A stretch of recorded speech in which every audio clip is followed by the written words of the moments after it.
नाज़रीन, सियासी मंजरनामे पर सेनेट इलेक्शन का शोर है। हुकूमत और अपोजिशन की दौड़ें लगी हुई हैं, नामजदगियां हो रही हैं। इलेक्शन कमीशन नामजदगियों को मंजूर और मुस्तरद कर रहा है। जोड़ तोड़ जारी है। इसी जोड़ तोड़ को रोकने के लिए इलेक्शन में शफाफियत के लिए सुप्रीम कोर्ट में भी बहस हो रही है। इलेक्शन कमीशन से शफाफ इलेक्शन की यकीन दहानी मांगी जा रही है और इस हवाले से आज एक अहम पेशरफ सामने आई है। इलेक्शन कमीशन ने तारीख में पहली बार उम्मीदवारों से बयान हल्फी लेने का मसला तजवीज़ दी है और इस हल्फनामे का मसवदा भी तैयार कर लिया है। इलेक्शन कमीशन के मुजवजा हल्फनामे के मुताबिक उम्मीदवार वोट की खरीदो फरोख्त के बाद किसी भी तरह पैसे का इस्तेमाल न करने की तहरीरी यकीन दहानी कराएगा। अगर उम्मीदवार ने पार्टी टिकट से मुतालिक पार्टी को रकम दी है तो इलेक्शन कमीशन को आगाह करेगा। उम्मीदवार इलेक्शन कमीशन को किसी भी तरह के अकाउंट्स की तहकीकात की इजाजत देगा। उम्मीदवार ओथ कमिश्नर से तस्दीक शुदा बयान हल्फी जमा कराएगा जिस पर उम्मीदवार के दस्तखत और अंगूठे के निशान और शनाख्ती कार्ड नंबर दर्ज होगा। सेनेट इलेक्शंस के हवाले से आज का दिन इंतहाई अहम था क्योंकि आज सेनेट के उम्मीदवारों के कागजात नामजदगी की जांच पड़ताल का आखिरी दिन था और आज ही के दिन अपोजिशन की बड़ी जमात मुस्लिम लीग नवाज को बड़ा धचका पहुंचा। पार्टी की मरकजी क़यादत में शामिल परवेज रशीद के कागजात नामजदगी को मुस्तरद कर दिया गया है। PTI की जानिब से परवेज रशीद के कागजात पर 6 एतराज़ात लगाए गए थे, लेकिन इलेक्शन कमीशन ने 5 एतराज़ात नज़रअंदाज करते हुए परवेज रशीद के कागजात नामजदगी सिर्फ एक एतराज़ पर मुस्तरद कर दिए हैं। परवेज रशीद के कागजात नामजदगी पंजाब हाउस के वाजिबात की अदम अदायगी पर मुस्तरद हुए। PTI रहनुमा फारूक हबीब ने दस्तावेजात पेश करते हुए दावा किया कि परवेज रशीद 5 साल से पंजाब हाउस इस्लामाबाद में रिहाइश पजीर रहे और 95 लाख रुपए का बिल अदा नहीं किया और इस हवाले से उनको कई बार नोटिस भी जारी किए गए थे, जबकि सेनेटर परवेज रशीद ने कहा कि वाजिबात के हवाले से कोई इत्तला नहीं दी गई थी। उनका कहना था कि मैं तनकीद करता हूं, इसलिए मुझे ऐवान से बाहर रखने की कोशिश की जा रही है। उन्होंने कहा मैं कागजात नामजदगी मुस्तरद होने के खिलाफ अपील में जाऊंगा। मेरे पे एक नाम नेहाद डिमांड क्रिएट की गई जिसके बारे में मुझे कभी किसी की तरफ से इतला नहीं दी गई थी। जाली डिमांड बनाई। मैं उस जाली डिमांड को भी कानूनी तकाजे पूरे करने के लिए, खत्म करने के लिए पैसे जमा कराना चाहता हूँ। कोई पैसे वसूल नहीं कर रहा क्योंकि उन्हें इमरान खान की तरफ से हदायत है कि आप ये पैसे वसूल न करें ताकि टेक्निकल बुनियादों पर इलेक्शन कमीशन के जरिए मुझे इंतखाब में हिस्सा लेने से रोका जा सके। एक तरफ इलेक्शन कमीशन ने सेनेटर परवेज रशीद के कागजात नामजदगी को मुस्तरद किया, दूसरी जानिब एक सियासतदान जो इलेक्शन कमीशन आने से गुरेजा था, इलेक्शन कमीशन के बार बार बुलाने पर भी कई दफा कतराता रहा था, दोहरी शहरियत केस में ताखीरी हरबे अपना रहा था। इस हुकूमत उम्मीदवार में वफाकी वजीर फैसल बावड़ा के कागजात नामजदगी को मंजूर कर लिया गया है। इलेक्शन कमीशन के परवेज रशीद की नामंजूरी और फैसल बावड़ा की मंजूरी के फैसले को मुस्लिम लीग नून किस तरह देखती है, बात करेंगे मुस्लिम के सीनियर रहनुमा साबिक गवर्नर मोहम्मद जुबैर साहब से। मोहम्मद जुबैर साहब, शुक्रिया आपके वक्त का। सर, ये बताइएगा कि आपकी तरफ से आपके इतने बड़े कैंडिडेट की इतनी बड़ी वाजिबुल अदा रकम, उस पर तो मैं आता हूं, लेकिन जो तजवीज दी गई है इलेक्शन कमीशन की जानिब से कि हल्फ दे दें भाई, आप हल्फनामा जमा करवा दें, आपको लगता है ये हॉर्स ट्रेडिंग रोक पाएगी? क्योंकि आप तो ओपन बैलेटिंग की तरफ आप तो जा ही नहीं चाह रहे, आप तो जाना चाहते ही नहीं है, लेकिन अब ये तजवीज जो है हल्फनामे की, क्या ये रोक पाएगी हॉर्स ट्रेडिंग को, करप्ट प्रैक्टिस को? लेकिन सबसे ज़्यादा जिम्मेदारी हुकूमत वक्त की है। हुकूमत के जो नुमाइंदे हैं, अटॉर्नी जनरल, वो कोर्ट पे खड़े होकर कह रहे हैं कि यहाँ पैसों के लेके लोग फिर रहे हैं, ब्रीफ केस और थैले लेके फिर रहे हैं। तो ये किसकी जिम्मेदारी है कि उन लोगों को पकड़े और इस चीज़ को ख़त्म करे कि जो ये सेनेट के इलेक्शंस में ख़रीदो फरोख्त की जाने के हवाले से है। दूसरी तरफ अटॉर्नी जनरल ने यह भी कहा कि जी यहाँ से दुबई में ट्रांजैक्शन हो रही है, मनी ट्रांजैक्शन हो रही हैं। Who is responsible for that? ये कौन लेके फिर रहे हैं? उनको क्यों हुकूमत छुपाना चाहती है? ये बड़े फंडामेंटल क्वेश्चंस हैं। इसी के साथ साथ मैं जजेस से भी रिक्वेस्ट करूँगा, क्योंकि जजेस ने इस सिलसिले में बार बार एक चीज़ कही कि वो जो वीडियो आई थी 2018 में और जिसमें पैसे का लेन देन मेरा ख्याल है पाकिस्तान की तारीख में सबसे बड़ा एक्सचेंज ऑफ मनी हुआ था, तो वो उसमें एक ही विटनेस है उस सिलसिले में और वो है इमरान खान साहब। इमरान खान ने ये क्लेम किया था 22 करोड़ अवाम में और कोई विटनेस नहीं। He is the only witness जिन्होंने 2018 में कहा कि जी ये आप आए, मैं आपको दिखाऊंगा कि आप वोट नोट काउंट कर रहे हैं, ये कहा था। फिर उसके बाद उन्होंने ये भी कमिटमेंट की कि जब मैं इनके खिलाफ केस करूंगा, और फॉर्चुनेटली और अनफॉर्चुनेटली उनको हुकूमत भी मिल गई। 3 साल तक वो क्या कर रहे थे? फिर उसके अलावा उनसे ये सवाल पूछने में कोर्ट को बुला के पूछना चाहिए कि आपने क्या देखा था और आपने एक्शन क्यों नहीं लिया? आपने क्या वो शख्स को नहीं देखा था जो बैठे थे, पैसे ले रहे थे और जो उस वक्त तहरीक इंसाफ में नहीं थे, कौमी वतन पार्टी में थे, और उसके बाद उस वीडियो स्कैंडल आने के बाद जिसको प्राइम मिनिस्टर साहब क्लेम करते हैं कि उन्होंने देखा था, उन्होंने पीटीआई ज्वाइन की, उनको दुपट्टा पहनाया गया पीटीआई का, उसके बाद उनको वजीर कानून बना दिया गया। अब वजीर कानून जिस शख्स को बना दिया गया वो 2.5 साल उसने क्या गुल खिलाए होंगे? उनके जो अहकामात थे उसमें आप उनकी इन्वेस्टिगेशन, बस वो चले गए घर, इतना बड़ा जुर्म किया।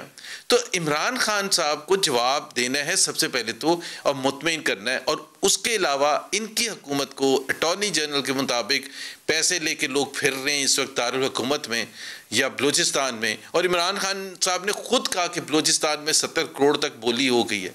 मुझे एक सिंपल सी अगर प्रोफाइल देख लें तमाम कैंडिडेट्स की, जिसमें पीटीआई के भी शामिल हैं, पीएमएलएन के भी और पीपल्स पार्टी के भी, 3 मेजर पार्टीज के, आप पैसे वाले देख लेंगे कौन है अरबपति, कौन है करोड़पति जिनके पास बेइंतहा पैसा है, वो सिर्फ पीटीआई के लोग हैं। बाकी तो सारे पॉलिटिकल वर्कर्स हैं। आप उठा के देख लें कि कोई क्या परवेज रशीद पैसे लगाएंगे, या मुशाहिदुल्लाह मरहूम अल्लाह उनको जन्नत नसीब करे वो क्या पैसे लगाएंगे, या दूसरे आजम तारड़ या दूसरे लोग जो साथिया अब्बासी हैं। मैं इस पे आना था, परवेज रशीद साहब ने तो पैसे देने हैं, वो लगाने वाला काम तो बड़ा पीछे रह गया सर। उनकी तो नाअहली या कह लें कि उनकी दरख्वास्त भी इस वजह से मुस्तरद हुई, इनके तो कागजात मुस्तरद हुए। उन पे तो आई थिंक 90 या शायद 95 लाख का उन पर जो है वो कर्ज है, पंजाब हाउस के बिल है सर उनका। सर आपको नहीं लगता कि ये एक ऐसी चीज है, मतलब फैसल वाडा को तो बुरा कह ही रहे हैं, मगर थोड़ा यहाँ भी देखना चाहिए?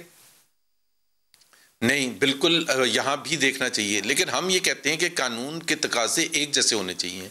2 पाकिस्तानी 1 पाकिस्तान। अगर रेड लाइट पर मैं तोड़ के निकलता हूँ और मुझे आप 3 साल की कैद मुशक्कत कर देते हैं और दूसरे को आप चालान भी नहीं करते, 400 रुपये भी नहीं लेते हैं, तो फिर मैं शोर मचाऊंगा, मैं चैलेंज करूंगा उस निज़ाम को कि ये कौन सा निज़ाम है जिसमें एक शख्स 2.5 साल से इलेक्शन कमीशन नहीं गया, बावजूद इसके कि मल्टीपल टाइम्स उनको बुलाया गया, और जब सेनेट में नॉमिनेशन का वक्त आया तो वो 3 दिन में 2 दफ़ा इलेक्शन कमीशन पहुंच के, जो एक सिंपल स्टेटमेंट देने के लिए तैयार नहीं है कि जब उन्होंने नेशनल असेंबली का नॉमिनेशन पेपर्स भरे थे तो उस वक्त उनकी नेशनैलिटी की क्या पोजीशन थी। एक स्टेटमेंट, आई मीन अगर आप मुझे ये बताएं इस मुल्क में किस तरह से जो वो हो रहा है वो गलत है, इसको तो मैं भी आपके साथ हम आवाज होकर गलत कहता हूं सर, लेकिन जो परवेज रशीद साहब के साथ हुआ पर उसको पॉलिटिकल विक्टिमाइजेशन तो नहीं कह सकते ना सर। उन्होंने पैसे नहीं दिए, उन्होंने बिल अदा नहीं किया।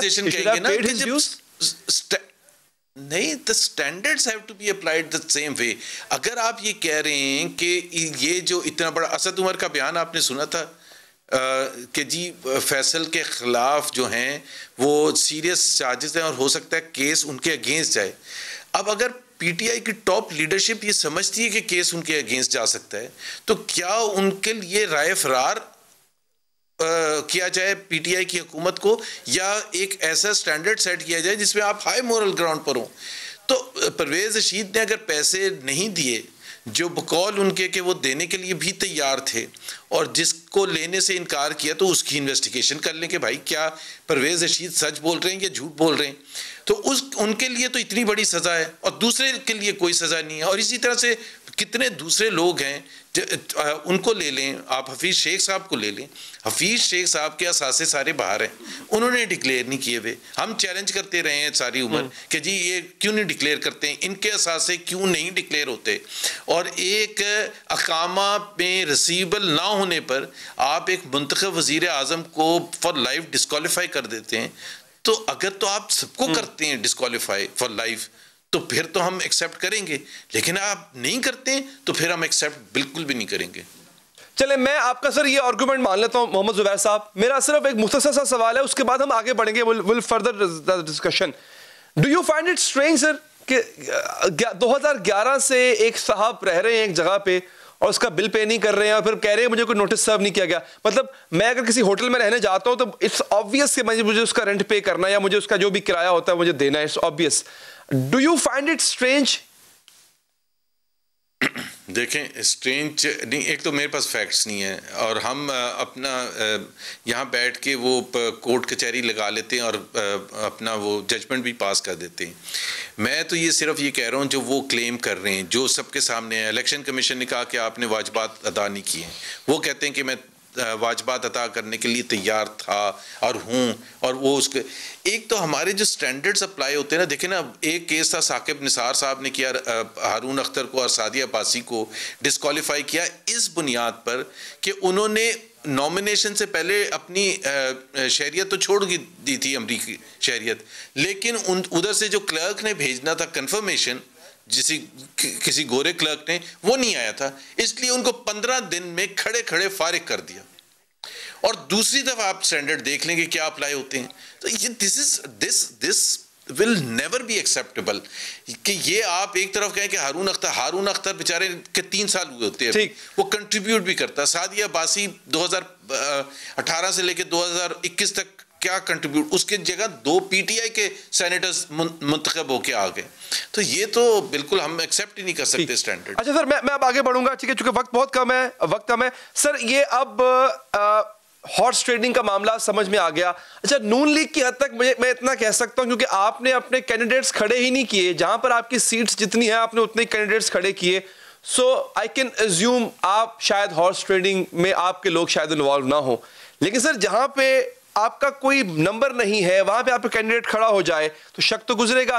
पीपल्स पार्टी का कैंडिडेट खड़ा होने जा रहा है, गिलानी साहब खड़े होने जा रहे हैं, हो सकता है पूरी पीडीएम मिलकर जोर लगाए। सर, 2 सूरतें होंगी, या तो मिन्नत तरला किया जाएगा किसी का, या पैसे लगाए जाएंगे, तभी गिलानी साहब को वोट मिल पाएंगे। सर, आपको नहीं लगता फिर वहां पे वही करप्ट प्रैक्टिस दोहराई जाएगी गिलानी साहब अगर जीत जाते? नहीं, तीसरा भी है। तीसरा ऑप्शन ये है कि पीटीआई के अपने मेंबरान अपने ज़मीर के मुताबिक वोट देंगे।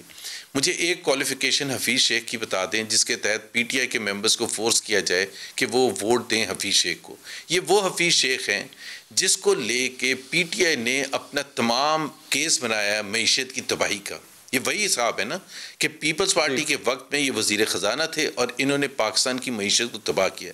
ये कोई एक दफ़ा नहीं, ये 50,000 दफ़ा इमरान खान ने और उनकी इकनॉमिक टीम ने हमें बताया। फिर उसके बाद ये वो हफीज़ शेख हैं जिनसे पाकिस्तान की कोई मोहब्बत नहीं है। आप उनका 40 साल का रिकॉर्ड उठा के देख लें, वो सिर्फ पाकिस्तान में उस वक्त रहे हैं जब उनके कार पर झंडा था। जिस दिन उनकी कार से झंडा उतरता है उसी दिन वो फ्लाइट लेके बाहर चले जाते हैं और जब वापस आते हैं तो झंडे वाली कार एयरपोर्ट के बाहर खड़ी होती है। क्या एक ऐसे शख्स जिसकी ये कमिटमेंट है पाकिस्तान के लिए, उसको आप और रिवॉर्ड करें? ये वही स्टैंडर्ड्स हैं क्या जो इमरान खान ने पूरी कौम को बताए थे कि पाकिस्तान के लिए आप जान और माल असद उमर साहब वोट देंगे फिर जाके आपको रिवॉर्ड किया जाएगा?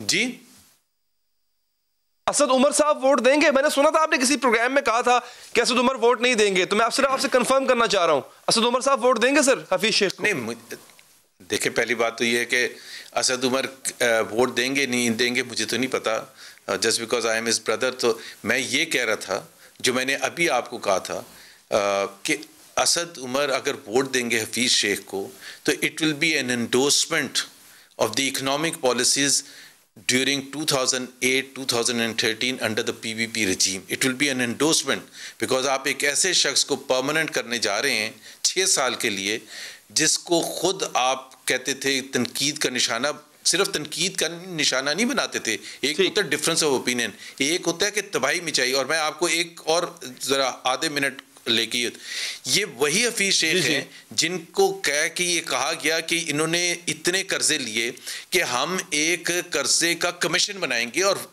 वाकई कमीशन बनाया गया ये इन्वेस्टिगेट करने के लिए इमरान खान साहब ने कि 2008 से 2018 तक जो कर्जे लिए हैं और पाकिस्तान की मईशत को तबाह किया है, उसमें सरे फहरिस्त वो हफीज शेख का नाम लेते थे। तो उसको अगर आप जाके वोट देंगे, असद उमर नहीं, तमाम पीटीआई के, असद उमर की रिस्पॉन्सिबिलिटी उस हवाले से ज़्यादा है बिकॉज वो इकोनॉमिक टीम के हेड रहे थे और अभी भी main one of the pillars of the economic team of Imran Khan है। उनका तो फिर इनके पास तनकीद की गुंजाइश नहीं रहेगी कि जी हफीज शेख ने तबाही में चाहिए। फिर इसका मतलब ये होगा कि ये उनका शुक्रिया अदा कर रहे हैं कि जो पाकिस्तान के लिए हफीज शेख की खिदमत हैं। चलें, बिल्कुल ठीक है मोहम्मद जुबैर साहब, बहुत बहुत शुक्रिया आपके कीमती वक्त का। नाज़रीन आगे बढ़ेंगे। सेनेट इलेक्शन के लिए ओपन बैलेटिंग होगी या खुफिया बैलेटिंग, मामला अभी तक फंसा हुआ है। हुकूमत ओपन बैलेटिंग की ख्वाहिशमंद है, लेकिन इस बात का फैसला सुप्रीम कोर्ट से चाहती है। हुकूमत चाहती है कि सुप्रीम कोर्ट आइन के आर्टिकल 226 की ऐसी तशरीह करे जिससे आइनी तरमीम के बगैर खुफिया वोटिंग की रुकावट दूर हो जाए।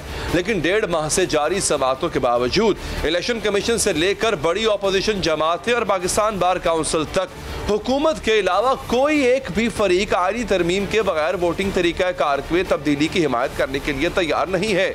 2 दिन पहले मुस्लिम लीग नून की रहनुमा मरियम नवाज ने ऐसी किसी भी इकदाम को अलमिया करार दिया था और आज पीपल्स पार्टी के चेयरमैन बिलावल भुट्टो ने भी इस हवाले से सख्त लहजा इख्तियार। हम किसी को इजाजत नहीं देंगे कि सेनेट इंतखाबात को मुतनाज़ा बना। हम किसी को इजाजत नहीं देंगे कि हमारे मेंबराने पार्लियामान असेंबली के वोट पे डाका डाले। किसी को हिम्मत नहीं होना चाहिए कि वो चोर दरवाजों से नियाजी को सिलेक्टेड को सेनेट में अक्सरियत दिलवाया जाए। और अगर जबरदस्ती सूबाई असेंबली का न सिर्फ वोट का सीक्रेसी छीना जाएगा मगर उनका अपना मर्जी से वोट देने का हक भी छीना जाएगा, तो ये जमहूरियत पे हमला है। दूसरी जानिब आज सुप्रीम कोर्ट में भी हुकूमत की ओपन बैलेटिंग की ख्वाहिश पर खासी तफसीली बहस हुई, जिसमें सिंध के एडवोकेट जनरल सलमान तालिबुद्दीन के चीफ जस्टिस के मुकालमे से तस्वीर और भी ज्यादा वाज़ेह होती नजर आती है।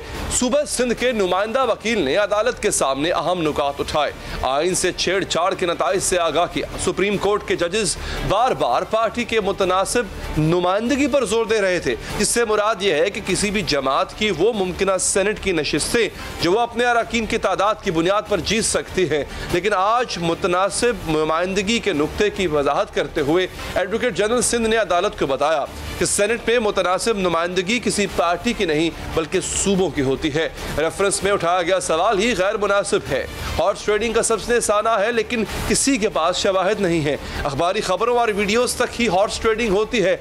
इसी दौरान चीफ जस्टिस से सवाल किया कि क्या कभी सेनेट का इलेक्शन चैलेंज हुआ, जिस पर एडवोकेट जनरल सिंध ने कहा कि अदालत को सियासी सवालात से दूर रहना चाहिए। जिस पर चीफ जस्टिस ने कहा कि आइन बजाते खुद भी एक सियासी दस्तावेज है। चीफ जस्टिस ने कहा कि आईनी तशरीह करते वक्त अदालत सियासी काम ही कर रही होती है। चीफ जस्टिस के रिमार्क्स के बाद एडवोकेट जनरल सिंध ने कहा इलेक्शन कमीशन का काम शफाफ इलेक्शन के लिए इंतजामात करना है। पोलिंग बूथ में ना रिश्वत चलती है, ना उम्मीदवार से कोई राब्ता होता है। इस पर चीफ जस्टिस ने पूछा कि क्या इलेक्शन के नताइज के बाद वोट का जायजा लिया जा सकता है। इस पर एडवोकेट जनरल सिंध ने कहा आइन वोट डालने वाले की शनाख्त जाहिर करने की इजाजत नहीं देता। साथ ही एडवोकेट जनरल सिंध ने सवाल उठाया कि क्या ओपन बैलेट से हॉर्स ट्रेडिंग खत्म हो जाएगी। इस पर चीफ जस्टिस ने कहा कि ओपन बैलेट से हॉर्स ट्रेडिंग खत्म होने के बारे में कुछ कह नहीं सकते। एडवोकेट जनरल सिंध ने कहा कि सेनेट इंतखाबात आर्टिकल 226 के तहत होते हैं। आर्टिकल 226 इंतखाबात को खुफिया रखने का पाबंद करता है। आइन के तहत होने वाले इंतखाबात खुफिया होते हैं। एडवोकेट जनरल सिंध ने अदालत को बताया कि आर्टिकल 226 बिल्कुल वाज़ेह है। सेनेट इंतखाबात कराना इलेक्शन कमीशन की जिम्मेदारी है। इलेक्शन कमीशन को अपनी जिम्मेदारी पूरी करने दें। करप्ट प्रैक्टिसेस की रोकथाम भी अदालत नहीं बल्कि इलेक्शन कमीशन का काम है। करप्ट प्रैक्टिसेस, रिश्वत सतानी वगैरह कानूनी प्रैक्टिसेस नहीं होनी चाहिए। एडवोकेट जनरल का कहना था कि इलेक्शन एक्ट 2017 में सब कुछ मौजूद है। इलेक्शन के मराहिल और इनके तरीक़ेकार सब वाज़ेह हैं। जिस पर चीफ जस्टिस ने कहा यह सब ठीक है, लेकिन आप ये बताएं कि क्या वोट की छानबीन की जा सकती है, क्या ये कानून के तहत कास्ट हुआ है या फिर नहीं। इस पर एडवोकेट जनरल सिंध ने कहा कि बैलेट पेपर वोटर के हाथ में आने के बाद इसे कोई नहीं देख सकता। किसी को इजाजत नहीं कि वो देखे कि वोटर ने किसको वोट दिया। वोट का अपना तकद्दुस होता है जिसको मजरू नहीं किया जा सकता। वोट की खुफिया निशानाख्त को मुकम्मल तहफ़्फ़ुज़ हासिल है। सलमान तालिबुद्दीन का कहना था कि कहा जा रहा है कि वोट बिकते हैं। फर्ज कर लें वोट बिकते भी हैं, लेकिन फिर भी इसकी शनाख्त नहीं जाहिर की जा सकती। इस पर जस्टिस एजाजुल हसन ने कहा कि वोट की सीक्रेसी यानी उसको छुपाना सिर्फ बैलेट बक्स तक होता है। अगर कानून के खिलाफ वर्जी हुई है तो वो ट्रिब्यूनल या इलेक्शन कमीशन कैसे देख सकता है। जस्टिस अयाजुल हसन ने कहा, शिकायत की सूरत में क्या इलेक्शन कमीशन वोट की शनाख्त कर सकता है? जिस पर एडवोकेट जनरल सिंध ने कहा, नहीं, ऐसा नहीं कर सकता। एडवोकेट जनरल ने कहा, किसी का वोट देखने से कैसे पता चलेगा इससे पैसा लिया है या नहीं? जिस पर चीफ जस्टिस ने कहा कि आप कह रहे हैं कि वोट की शनाख्त नहीं की जा सकती। चीफ जस्टिस ने कहा कि अफसोस है, पाकिस्तान पीपल्स पार्टी और मुस्लिम लीग नून अपने ही मुआहदे से फिर गए। दोनों जमातों ने मिसाक जमहूरियत में खुफिया तरीक़ाकार को खत्म करने का मुआहदा किया था। मिसाक जमहूरियत की दस्तावेजात अब भी मौजूद है, लेकिन इस पर दस्तखत करने वाली पार्टियां अब इस पर अमल नहीं कर रही हैं। अपने दलाइल में एडवोकेट जनरल सिंध ने वफाकी हुकूमत के इक़दाम पर भी सवाल उठाया। उन्होंने कहा कि काबीना की मंजूरी के बाद वफाकी हुकूमत तरमीम चाहती है। काबीना के पास ये मामला है या आया था, लेकिन उन्होंने बोझ खुद नहीं उठाया और सारा बोझ अदालत पर डाल दिया। सुप्रीम कोर्ट का दायरा एडवाइजरी है, यानी वो तजवीज़ दे सकता है। इस पर चीफ जस्टिस से पूछा, वो कैसे? जिस पर सलमान तालिबुद्दीन ने जवाब दिया, अदालत सिर्फ उठाए गए सवालात के जवाब दे सकती है। अब बहुत सारी बातें हो रही हैं, बहुत कुछ सुना जा रहा है। इस पर चीफ जस्टिस ने कहा, हमें इन बातों से गर्ज नहीं। इस पर चीफ एडवोकेट जनरल ने कहा कि यह मुकम्मल सियासी मामला है, अदालत इससे पहलू तही करे, अदालत खुद को सियासत से बालातर रखे। इस पर चीफ जस्टिस ने कहा, आइन में खुद सियासी कवानीन मौजूद है, हमने आइन को देखना है। एडवोकेट जनरल सिंध ने दलाल से पहले अटॉर्नी जनरल से भी अपने दलाइल दिए थे। अटॉर्नी जनरल का कहना था कि पाकिस्तान पार्टी के खिलाफ वोट देने पर कोई सजा नहीं है। जिस पार्टी के खिलाफ वोट देना है खुल कर दें, सजा सिर्फ वोटों की खरीदो फरोख्त पर हो सकती है। इसी पर एडवोकेट जनरल पंजाब ने कहा कि शफाफियत के लिए हर चीज़ खुफिया रखना लाजमी है। जिस पर चीफ जस्टिस ने कहा कि आर्टिकल 59 में खुफिया वोटिंग का कोई जिक्र नहीं है। जस्टिस अयाजुल हसन ने कहा कि आर्टिकल 6 और 226 को मिलाकर पढ़ना होगा। चीफ जस्टिस से सवाल किया कि क्या मखसूस नशिस्तों पर होने वाला इलेक्शन आइन के तहत होता है? जिस पर एडवोकेट जनरल सिंध ने जवाब दिया कि इलेक्शन आइन के तहत ही होता है, लेकिन मखसूस नशिस्तों पर तरीक़ाकार मुख्तलिफ है। मखसूस नशिस्तों पर खुफिया वोटिंग नहीं होती, सियासी जमातें नामजदगियाँ करती हैं। इस पर चीफ जस्टिस ने सवाल उठाया कि खुफिया राय शुमारी का इतलाक मखसूस नशिस्तों पर क्यों नहीं होता? नाज़रीन, इसी बात के जवाब में एडवोकेट जनरल सिंध ने कहा कि आर्टिकल 226 का इतलाक वहाँ होता है जहाँ वोटिंग हो। आर्टिकल 226 की ऐसी तशरीह नहीं की जा सकती कि आइन में तरमीम का तासुर मिले। एडवोकेट जनरल पाकिस्तान ने भी अपने दलाइल दिए और कहा कि कुरान पाक में भी करप्शन से मना किया गया है। दुनिया भर के इंतखाबी अमल में करप्शन होती थी, दुनिया के इंतखाबी अमल से करप्शन रोकने के लिए इक़दाम किए। सूबाई और वफाकी हुकूमत के नुमाइंदा वकला के दलाइल सुनने के बाद केस की मजीद समाअत कल तक के लिए मुलतवी कर दी गई है। फलेंगे नाज़रीन, अब वक्फे के बाद सिलसिले को आगे बढ़ाएंगे।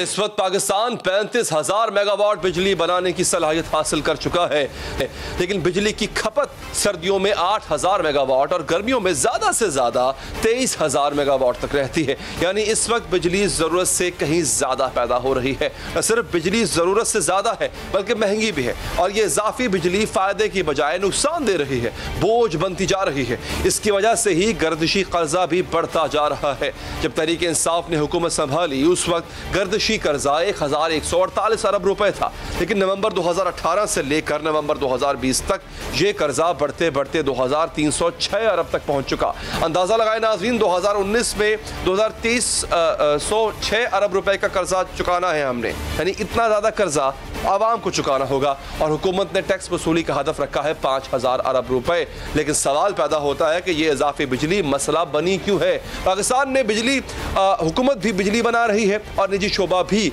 निजी कारखाने भी बिजली पैदा कर रहे हैं, लेकिन बिजली की खरीदार सिर्फ हुकूमत है। और चाहे बिजली इस्तेमाल हो या ना हो, वो निजी पावर प्लांट से बिजली खरीदने की पाबंद है। ये बात माजी की हुकूमतों के किए गए मुआहदों में लिखी है। इसका मुतालबा ये है, इसका मतलब ये है कि बिजली का जो भी यूनिट पैदा होगा वो हुकूमत को खरीदना ही पड़ेगा, इसकी कीमत अदा करना ही पड़ेगी, चाहे वो बिजली आगे सारिफीन को भेजे या ना भेजे। अभी हुकूमत ने बिजली महंगी करने की वजह भी यही मुआहदा करार दिया। चाहे बिजली इस्तेमाल करें या ना करें कारखानों को देनी पड़ेगी। ये वो बारूदी सुरंग है जो कि मुस्लिम लीग नून की हुकूमत ने दानिस्ता तौर पे बदनीयती के साथ ये मुआहदे किए। ये वो सूरत हाल है जो हमें विरसे में मिली और जो हमें एक सामना करना पड़ा कैपेसिटी पेमेंट्स का। नाज़रीन, हो ये रहा है कि इंडिपेंडेंट पावर प्लांट्स ने बिजली पैदा की, जो बिजली किसी सारिफ ने अपने घर में या अपनी फैक्ट्री में इस्तेमाल कर ली। इसके पैसे तो वो खुद देगा, लेकिन जो बिजली इस्तेमाल ही नहीं हुई है इसके पैसे हुकूमत को अपनी जेब से देना पड़ते हैं। इसी तकनीकी तौर पर कैपेसिटी चार्जेस कहा जाता है और इनकी मद में हुकूमत को अरबों रुपए अदा करने पड़ते हैं। इसी वजह से हुकूमत निजी पावर प्लांट से मुज़ाकरात करती रही और आखिरकार एक मुआहदे तक पहुंची जिससे बिजली की पैदावारी कम कीमत पर होगी।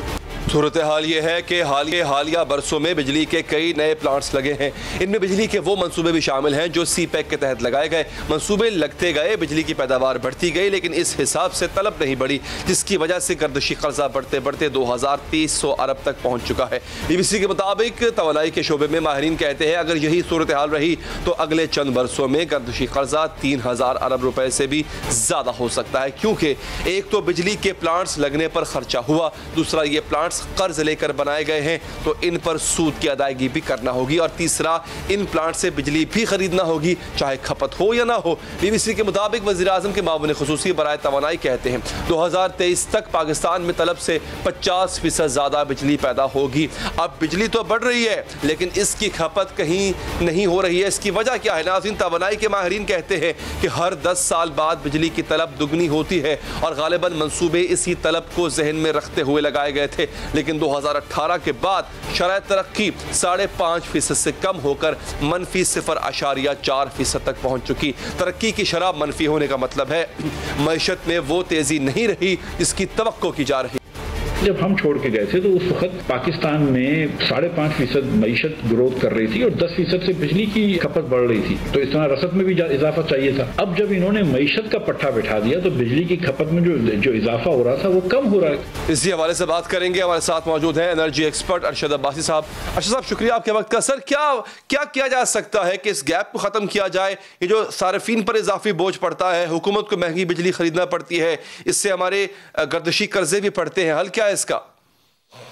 अली हैदर, बात यह है कि जब सीपैक की अनाउंसमेंट हुई थी 2013 में और 2014 में, तो उस वक्त हमारे जो मास्टर प्लानर थे उन्होंने एक जिसे कहते हैं ना कम्प्रिहेंसिव मास्टर प्लान देना चाहिए था कि ये हमारी बिजली की मार्केट होगी, इतनी कंजम्पशन होगी आगे 5 साल में, 10 साल में, 15 साल में, और हमारे यहाँ गैप क्या है कि क्या हमें खाली जनरेशन ही करनी, बिजली पैदा ही करनी है, क्या इसकी ट्रांसमिशन वो ट्रांसमिट करने का हमारे पास क्या वो कैपेसिटी भी है।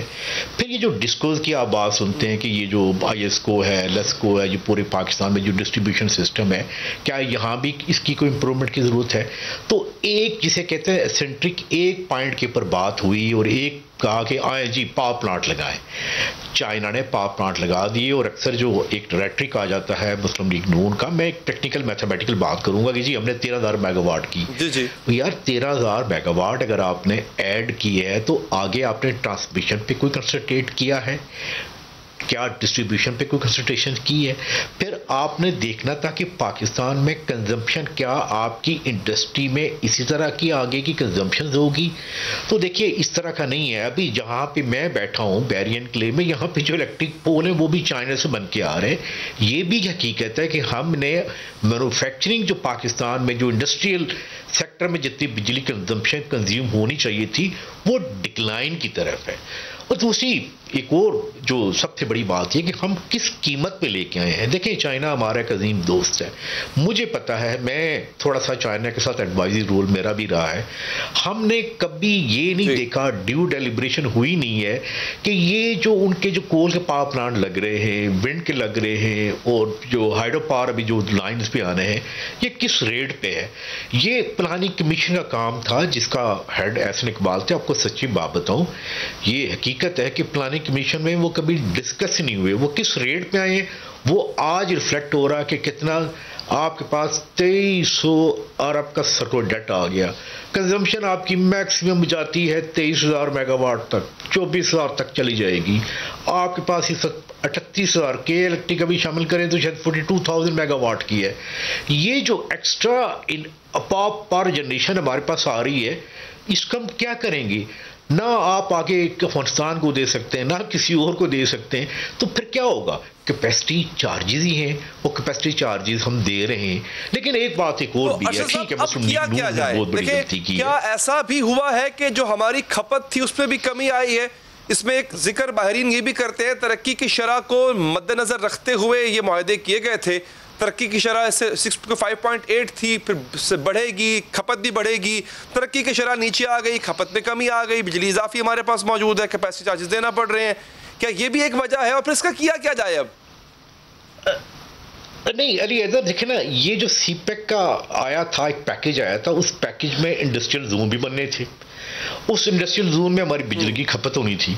तो ये चीज़ें सारी पैरेलल चलनी थी ना, आपने सारी एक्टिविटी पैरेलल करनी थी। वो हमारे पास वो चाइनीज़ कारखानेदार, वो वहाँ इंडस्ट्री यहाँ पे शिफ्ट होती, वहाँ पे कंजम्पशन होती, वो तो हुई नहीं है। ये भी एलिमेंट है कि हमारी जो इंडस्ट्रियल ग्रोथ होनी थी, जो मैन्युफैक्चरिंग होनी थी, जो उस सीपेक के पैकेज का पार्ट पार्सल था, वो पैकेज तो हमारे पास आया ही नहीं है। फिर जो सबसे बड़ी बात ये हुई कि लाइन लॉसेस के ऊपर मुझे बताया आज से 4 साल पहले एक चाइनीज डेलीगेशन जहाँ पे आया, और मेरे ख्याल में हम प्राइम मिनिस्टर हाउस पे भी इसको लेके गए थे, और ये बात हुई थी हमारा जो सबसे बड़ा मसला जो लाइन लॉसेस का तकरीबन $2 बिलियन का पर एनम का है, उसमें हम कैसी कमी कर सकते हैं। वो पूरी मेथडोलॉजी डिफाइन हुई थी कि इस तरीके से लाइन लॉसेस, चाइनीज ने कहा था कि ऐसे करें 50% पे ये लाइन लॉसेस हमें सेल कर दें, सो हम स्मार्ट ग्रिड लगाते हैं, सबसे पहले इस्लामाबाद को मॉडल लगाते हैं। देखिए ऐसे काम भी नहीं हुए, ना हमारे लाइन लॉसेस कम हुए, ना हमारी इंडस्ट्रियल जो ग्रोथ है, मैन्युफैक्चर वो वहाँ कंजम्पशन थी वो बढ़ी। और फिर दूसरा एक और काम हुआ है, वो ये हुआ है कि आपको बताऊँ 2 साल में जितनी बिजली की कीमतें बढ़ी हैं, उसमें देखा जाए तो अगर आप एक आम घर का देखें तो घर की एक्चुअल कंजम्पशन कम हुई है, बिल उसका बेशक 2 गुना 3 गुना बढ़ गया। हर बंदा, हर कंज्यूमर छोटे से छोटा चला गया, एलईडी लाइट्स की तरफ आ गया है। उसने सारी रिप्लेसमेंट करती, कैसे बिजली सेविंग हो सकती है उसने पूरी कोशिश की। फिर एक सोलर ने एक बड़ा जो होम सोलर है, ये जो स्मार्ट ग्रिड है, सॉरी नेट मीटरिंग भी आ गई है। इस पर लोगों ने कहा कि हम तो जान छुड़ाते हैं, बिजली भी चली जाती है और फिर ये बड़ी महंगी भी है, हम क्यों ना अपना सिस्टम लगाएं। तो नेट मीटरिंग भी आई, इससे भी बड़ा असर पड़ा। फिर दूसरी बात है कि कंजम्पशन वो भी नहीं बढ़ी, लाइन लॉसेस हमारे वो उसी के उसी तरह रहे। फिर एक और बात है, 2.5 साल में ये जो भी ग्रिड पे आ रहे थे, तो ये भी माशाल्लाह एक प्रोग्राम यही बना रहे हैं कि जी देखें हमने रिन्यूएबल और ऐड कर रहे हैं। ये रिन्यूएबल आप ऐड कर रहे हैं, लेकिन जैसे रिन्यूएबल ऐड कर रहे हैं तो आपके जो थर्मल पावर प्लांट हैं वो क्या हो रहे हैं, वो आपकी उनकी कैपेसिटी पेमेंट आपको देनी पड़ेगी, क्योंकि ये तो बेस लोड में आ रहे हैं, तो वो प्लांट और ज्यादा। ठीक है अब्बासी साहब, बहुत बहुत शुक्रिया आपके कीमती वक्त का। नाज़रीन, पहाड़ों का बेटा पहाड़ों की आगोश में ही सो गया। K2 की कातिल घाटियों ने दुनिया की दूसरी बुलंद तरीन जालिम चोटी ने पाकिस्तान को एक अजीम कोह पैमा से महरूम कर दिया। पहाड़ों का बेटा अली सतपारा हमेशा के लिए पहाड़ों की आगोश में खो चुका है। K2 सर करने की सरमाई मुहिम के दौरान लापता होने वाले कोह पैमा अली सतपारा के बेटे साजिद सतपारा ने अपने वालिद की मौत की तस्दीक कर दी है। गिलगित बल्तिस्तान हुकूमत ने ऐलान किया है कि अली सतपारा और साजिद सतपारा को सिविल एजाज़ात से नवाजा जाएगा। उन्होंने सबमिट तो कर लिया है, लेकिन वापसी पर उनके साथ कोई हादसा पेश आया है जिसकी वजह से वो नीचे नहीं आ सकते। मैं और मेरा ख़ानदान इंतहाई शफीक बाप की सरबराही और उसकी मौजूदगी से महरूम हुए। इंशाअल्लाह वालिद का जो ख्वाब था और मिशन था उसको जारी रखूँगा और उसी के नक्शे कदम पर चलूँगा। अली सतपारा क्या K2 का पहला शिकार नहीं हुए हैं। सैकड़ों कोह पैमा K2 को सर करने की ख्वाहिश में जाने गंवा चुके हैं। कराकोरम की चोटी नंबर 2 इतनी पुरस्कार क्यों है, इसे सर करना इतना मुश्किल क्यों है? कोह पैमा इसे जालिम पहाड़ी चोटी क्यों कहते हैं? जो इसकी चोटी पर पहुंचने की ठान लेता है, K2 इसके रास्ते में कौन कौन सी मुश्किलात खड़ी करता है? कोह पैमाओं के हौसलों को कैसे आजमाती है K2? इन सवालों के जवाब की ख्वाहिश ने मोहम्मद अली सतपारा और इनके साथ 2 गैर गैर मुल्की कोपहमाओं को भी निगल लिया है। 5 फरवरी जुमे की रात तीनों कोपहमाओं का बेस कैंप से राब्ता मुनक़ता हुआ था। 8000 मीटर के बाद बेस कैंप को अली सतपारा और उनके गैर मुल्की साथियों की जानिब से कोई सिग्नल मौसूल नहीं हुआ। लापता कोपहमाओं ने चोटी सर करने के लिए जो रास्ता इख्तियार किया था, रेस्क्यू टीम्स ने इन्हीं रास्तों पर हेलीकॉप्टर्स की मदद से इन्हें तलाश किया। रेस्क्यू ऑपरेशन में उन्होंने ढूंढने की सरतोड़ कोशिश की, लेकिन कोई कामयाबी नहीं मिली। नाज़रीन, दुनिया की बुलंद तरीन चोटी माउंट एवरेस्ट है। बुलंदी में K2 का नंबर दूसरा है, लेकिन दुश्वारी में इसका नंबर पहला है। K2 सतह समंदर से 8611 मीटर बुलंद है, जबकि माउंट एवरेस्ट सतह समंदर से 8848 मीटर बुलंद है। K2 को सर करना माउंट एवरेस्ट से ज्यादा कठिन है। अब तक माउंट एवरेस्ट सर करने वाले कोपहमाओं की तादाद 2282 है, जबकि K2 सर करने वालों की हिम्मत सिर्फ 246 कोपहमाओं ने ही की है। K2 सर करने के लिए जाने वाले हर 4 में से एक फर्द हलाक होता है। अगर एवरेस्ट को 20 अफराद सर करते हैं तो K2 को सिर्फ एक फर्द सर करता है, और इसकी वजह यही है कि मुहिम के दौरान कोई खो जाए तो इसका सुराग मिलना तकरीबन नामुमकिन हो जाता है। यहाँ 40 से 60 किलोमीटर फी घंटा की रफ्तार से हवा चलती है। अगर तूफान आ जाए तो हवा की रफ्तार इससे ज़्यादा हो जाती है। बहुत ज़्यादा तेज़ हवाएं और बहुत ज़्यादा ख़राब मौसम ऑपरेशन के रास्ते में रुकावटें खड़ी कर देता। मोहम्मद अली सतपारा और दो गैर मुल्की कोपहमाओं को तलाश करने वाली टीम को इन्हीं तेज़ हवाओं का सामना था। K2 को सर्दियों में सर करना सबसे दुश्वार चैलेंज समझा जाता है। गुज़िश्ता माह नेपाली कोपहमाओं की टीम ने तारीख में पहली बार ये चैलेंज पूरा किया, और फिर मोहम्मद अली सतपारा और उनकी टीम ने भी ऐलान किया था कि वो भी सर्दियों में K2 को सर करेंगे। फिर वो अपने इरादे के सहारे चल तो पड़े, लेकिन कुदरत को कुछ और ही मंजूर। मेरे ख्याल में ऑपरेशन अगर बॉडी की सर्चिंग के लिए ऑपरेशन हो तो ठीक है, बाकी उनके जो बचने के जो चांसेस है, अगर 8000 पे विंटर में बंदा 2-3 दिन से बट है तो जिंदा बचने की चांसेस ना होने के बराबर है। K2 पर 8000 मीटर की बुलंदी से एक मकाम शुरू होता है जो कि बॉटल नेक कहलाता है। कोपहमा इसे डेथ जोन या मौत की घाटी कहते हैं, क्योंकि यहाँ हवाएं बहुत ही ज़्यादा तेज़ हो जाती हैं, ऑक्सीजन कम हो जाती है, इंसानी दिमाग का जिस्म पर कंट्रोल ख़त्म हो जाता है और जिस्म मफलूज हो जाता है। डेथ जोन में गलती की कोई गुंजाइश नहीं होती। K2 के ऊपर बॉटल नेक इसलिए ज़्यादा ख़तरनाक है क्योंकि ये बिल्कुल अमूदी रास्ता। नाज़रीन, आखिर K2 इतनी खतरनाक क्यों है? कोपहमा इसकी 4 वजूहात बताते हैं। पहली वजह यह है कि K2 की चढ़ाई तकरीबन अमूदी यानी स्टीप है, बहुत ही ज़्यादा 90 डिग्री के करीब है। K2 एक तिकोन की तरह है, इस पर पहला कदम रखते ही तकरीबन अमूदी चढ़ाई का सफ़र शुरू हो जाता है, जो कोपहमाओं को थका कर रख देता है। थकावट उनकी मुहिम को मज़ीद मुश्किल बना देती है। इसके मुकाबले में माउंट एवरेस्ट की स्लोप कम है, उसकी स्टीप कम है, इसके रास्ते भी जिग-जैग हैं, एक ही तरह से आपको ऊपर नहीं चढ़ना पड़ता, जिसकी वजह से इसे सर करना K2 के लिए आसान है। माउंट एवरेस्ट को ज़्यादा बार सर किया जा चुका है, इस वजह से वहाँ रूट्स की अच्छी तरह की निशानदही हो चुकी है रास्तों की, बल्कि जो रास्ते ज़्यादा इस्तेमाल में रहते हैं वहाँ तो रस्सियाँ भी पहले से ही बंधी हुई मिलती हैं, जबकि K2 पर ऐसी कोई सहूलत दस्तियाब नहीं। K2 पर बर्फानी तोदे भी कसरत से गिरते रहते हैं, जिसकी वजह से K2 एक ऐसी चोटी बन चुका है जिस पर मंसूबे के मुताबिक कुछ नहीं होता। कोपहमा को गैर मुतवक्के चीज़ों का सामना करना पड़ता है, और जब 60 किलोमीटर की फी घंटा तक की तेज़ हवाएं चलती लगें तो फिर कदम जमाना तकरीबन नामुमकिन हो जाता है। K2 सर करने के लिए पहले इसकी बेस कैंप तक पहुंचना होता है, और ये रास्ता भी K2 सर करने से कम दुश्वार नहीं है। सिर्फ बेस कैंप तक पहुंचते ही कोपहमाओं को उनके दांतों को बेपसीने आ जाते हैं। दुश्वार और पथरीले रास्ते पर गिरने का बहुत ज़्यादा ख़तरा हो जाता है, जबकि माउंट एवरेस्ट के रास्ते में कोई बाकायदा पगडंडियाँ बनी हुई हैं, बाकायदा रास्ता बना हुआ है, इन पर सफ़र करना बहुत ज़्यादा आसान होता है। यहाँ पर एक वक्फा लेते हैं, वक्फे के बाद आगे बढ़ेंगे।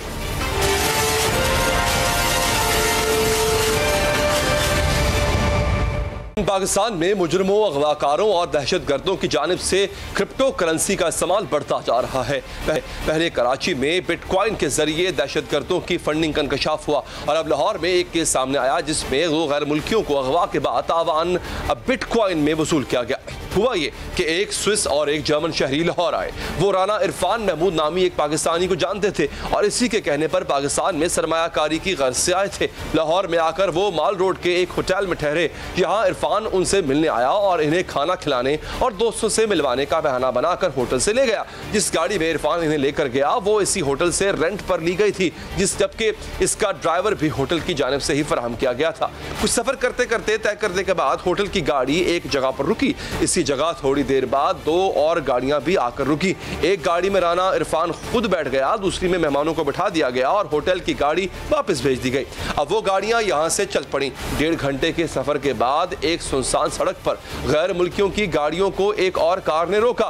कार से निकलने वाले अफराद ने खुद को पुलिस एहलकार जाहिर किया और गैर मुल्कियों और उनकी गाड़ी की तलाशी ली। जिस वक्त ये कार्रवाई हो रही थी उस वक्त तक वो गाड़ी गायब हो चुकी थी जिसमें राना इरफान सवार था। जो खुद को पुलिस एहलकार कह रहे थे उन्होंने जाहिर किया कि जैसे गाड़ी से मनशियात बरामद की गई हैं। इसके बाद उन्होंने गैर मुल्कियों से करेंसी भी छीनी और आंखों पर पट्टियां बांधने के बाद एक नामालूम मकाम पर ले गए और इन्हें रस्सियों से बांध दिया गया। रस्सियों से बांधने के बाद उनके कपड़ों पर वो मनशियात छुपाई गई, चिपकाई गई, छिड़काई गई जो खुद ही वहां पर प्लांट की गई थी। इस मौके पर प्रेस की शर्ट पहने एक और शख्स भी वहां पर आया जिसने वीडियो भी बनाई। अब इन गैर मुल्कियों से कहा गया कि आपसे मनशियात बरामद हुई हैं जिसकी पाकिस्तान में सजा मौत है। अगर आप हमें रकम दे दें तो हम आपको छोड़ देंगे। मुसल्लह अफराद की धमकी पर जर्मन शहरी ने पहले अपने बेटे को फोन करके बिटकॉइन ट्रांसफर किए जिनकी मालियत पाकिस्तानी रुपयों में 1 करोड़ 41 लाख रुपए बनती है। और केस की अपडेट यह है कि पुलिस से गाड़ियों के ड्राइवर और ट्रैवल एजेंट को हिरासत में ले लिया है। वारदात में सहाफी बनकर वीडियो बनाने वाला शख्स भी गिरफ्तार कर लिया गया है, लेकिन मरकजी मुल्जिम राना इरफान अभी तक मफरूर है। ये कोई पहली बार नहीं नाज़रीन के जुर्म में क्रिप्टो करेंसी का इस्तेमाल किया गया हो। जनवरी में कराची में एक नौजवान गिरफ्तार किया गया जो शाम और इराक में दाइश से ताल्लुक रखने वाली खवातीन को बिटकॉइन भिजवाता था। उमर बिन खालिद नामी नौजवान कराची की NED यूनिवर्सिटी का तालिब इल्म था। 1 और साल के अंदर $10 लाख भिजवा चुका था। यह रकम वो मुख्तलिफ लोगों से चंदा जमा करके भेजा करता था। यहाँ के लोकल्स पैसे भेज रहे थे शाम, और वहाँ जो ख़ास तौर पर जो जिहादियों की फैमिलीज थी और जिनको भेज रहे थे वो ख़वातीन थी। जो पैसे भेजने का तरीक़ाकार है क्रिप्टो करेंसीज हैं, बिटकॉइन जैसी, जो कि एक काइंड ऑफ सिक्योर करेंसी है ऑनलाइन ट्रांसफ़र करने के हवाले से, उसका इस्तेमाल था। इन करेंसीज में ख़ास तौर पर क्रिमिनल्स को जो इंटरनेशनल ट्रांजैक्शन करना चाहते हैं या ट्रेसलेस ट्रांजैक्शन करना चाहते हैं उनके लिए आसानी हो गई है। इसके साथ ही हमारे यहाँ पर मेहमान मौजूद हैं जो इस चीज़ को जानते भी रहे हैं, इस पर डील भी करते रहे हैं। FIA के साबिक डायरेक्टर जनाब अमार जाफरी साहब, बहुत बहुत शुक्रिया जाफरी साहब आपके वक्त का। जाफरी साहब ये बताइएगा इस खास वाक़े में क्या मुल्ज़िमान ट्रेस हो सकते हैं, क्या क्रिप्टो करेंसी ट्रेस हो सकती है और क्या इनके लुटे हुए पैसे इनको वापस मिल सकते हैं? जी बिल्कुल, बहुत शुक्रिया आपका। देखिए पहले हमें इस देखना पड़ेगा कि बिटकॉइन कैसे काम करता है। बिटकॉइन की तो पहले माइनिंग होती है। जब माइनिंग होती है तो उससे एक बिटकॉइन जो जनरल ले लेता है वो रजिस्टर करवाता है कि जी मैं एक अथेंटिक और रजिस्टर्ड बिटकॉइन हूँ, जिससे उसकी वैल्यू डिटरमिन हो जाती है। उसके how does it operate? For example मैंने आपको बिटकॉइन से पैसे भेजने हैं तो इसकी बाकायदा एक्सचेंज होती है बिटकॉइन की, उसके ऊपर आप उस एक्सचेंज के थ्रू इसको भेजते हैं। अब एक भेजने वाले का इलेक्ट्रॉनिक वॉलेट होता है जिसको बिटकॉइन वॉलेट कहते हैं, और एक रिसीव करने वाले का वॉलेट होता है।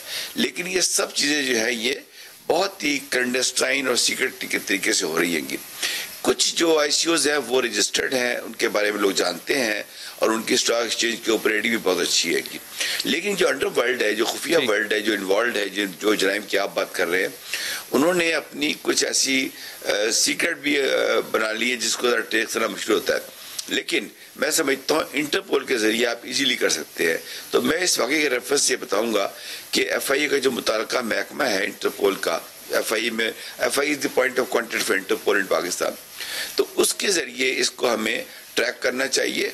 और वो जो बिटकॉइन की ट्रांजेक्शन है वो किस ICO के ज़रिए हुई, और फिर इंटरपोल अपनी वो यूज़ करके ग्लोबल पावर उस ICO से पता करे कि ये जो ट्रांजेक्शन है ये कहाँ लैंड करती है पाकिस्तान में, क्योंकि उसकी वो बैक एंड के ऊपर उसके फोरेंसिक्स अवेलेबल होते हैं, डिजिटल फोरेंसिक्स। तो ट्रेसेबल है ये, बशर्ते के इंटरपोल इंटरनेशनल इदारे इसमें इन्वॉल्व हो। अच्छा सर, जिस तरह ये इनके साथ वारदात हुई है जर्मन शहरियों के साथ, जर्मन शहरी के वॉलेट से बिटकॉइन को ट्रांसफर करवाया गया होगा पाकिस्तान में, जो भी शख्स होगा उसके वॉलेट में, पाकिस्तान में तो वैसे भी शायद ये अलाउड नहीं है, तो सर वो किस तरह से ये ऑपरेट करते हैं पाकिस्तान में, जो पाकिस्तानी बिटकॉइन में काम कर रहे होते हैं, या कहीं और ट्रांसफर करवाया जाता है और बाद में उसको इस्तेमाल किया जाता है?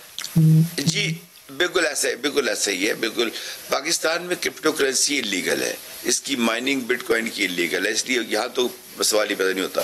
लेकिन जो ICOs हैं ये आमतौर पे बाहर रजिस्टर्ड हैं, लंदन वगैरह के अंदर, तो वॉलेट कोई भी बना सकता है पाकिस्तान के अंदर अपना ICO के ऊपर, और जिन साहब में ये ट्रांसफ़र हुए होंगे वो वहाँ ट्रांसफ़र हुए होंगे।